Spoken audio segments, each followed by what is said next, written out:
Good morning. I'm here reading my Bible, reading Psalm 1, and I was thinking about this verse where it says, a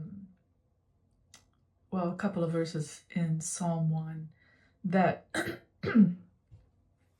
the man that walks not in the counsel of the ungodly and does not stand in the way of sinners, he is like a tree planted by rivers of water.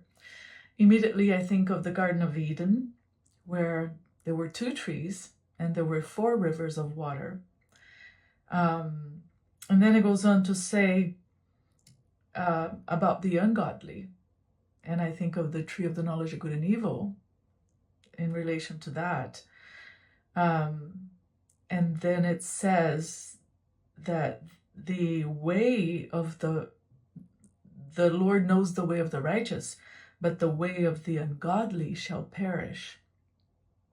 Another verse that comes immediately to mind is in Daniel chapter 2, when Nebuchadnezzar has his dream of the statue of gold, silver, bronze, and all that. And then comes a rock made not by human hands that destroys the whole image, and there's nothing left of the image, and the rock covers the whole earth.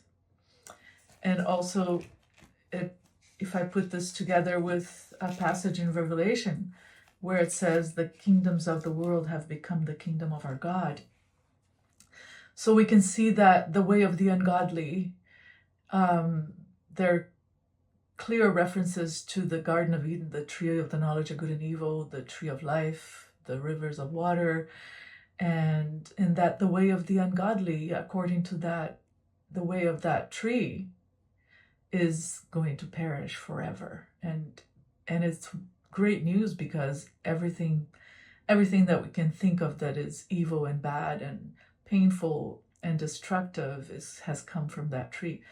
And in this series of reels, I want to disclose my and my husband's research on the tree of the knowledge of good and evil and the tree of life and their meaning. And so I just hope that you stick with us. Hopefully I'll get some videos out soon in an orderly fashion and in a good schedule. I'm not the best with in front of the